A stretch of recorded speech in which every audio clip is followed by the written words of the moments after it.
what you have in your agenda is the first skill we're going to learn is the absolute foundation. It's the technical skill of intonation.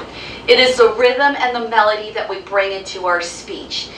For those of us who are monotone, we're going to learn how to bring in more pitch tones to be dynamic. For us ladies who end in those uptones, which is really the kiss of death for credibility, we're really going to work on our intonation strategy to end on that lower step.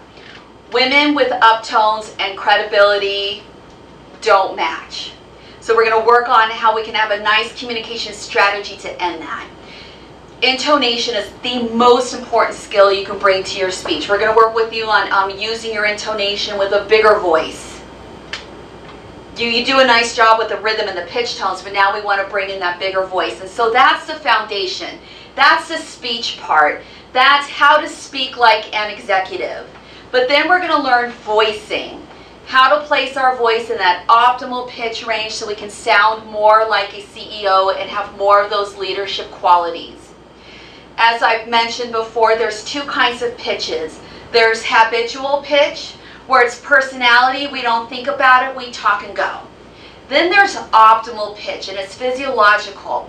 It's that nice spot in your throat that if you can get comfortable enough to drop your voice into that lower range, that's the sweet spot where those vocal folds just function at their best. A strategy might be to hold that step a little bit longer. By holding that step a little bit longer, you're holding the vowel note. Every vowel we say in English is voiced. And so by holding that step just a skosh more, will bring in more power to your voice. It's not that you need to push it hard, just hold the vowel. And I'm going to demonstrate the ideal diaphragm breathing position. So I want everybody to lay down if you feel comfortable, or you could just watch me. Yep, we're all going to lay down here. Put one hand on your chest, one hand on your diaphragm, and just breathe very naturally. Good. Go for it, Miss Courtney. If you ask me, she's not very good at her job. Give that to me with a couple more pitches. Okay. If you ask me. If you ask me, she's not. Then we're going to learn how to eliminate verbal viruses. Does anybody know what a verbal virus is? What's a verbal virus? So that's a big one for women. Verbal viruses are those fillers that we put in our speech that we absolutely don't need, and it completely breaks down our credibility as a speaker. To start off with an the reason why it costs this much is, we never want to talk price point. The reason why the procedure is this much is because, and say it. We would never write in a statement.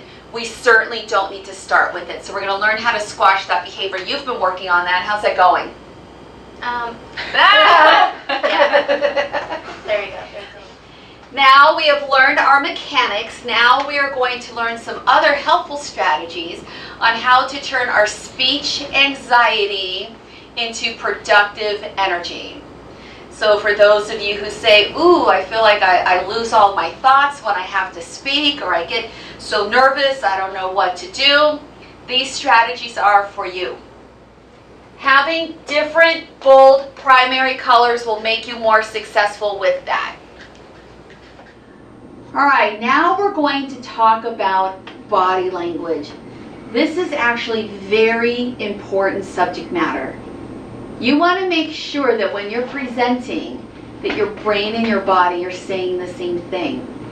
It is incredible how much language and information our bodies give when we're talking.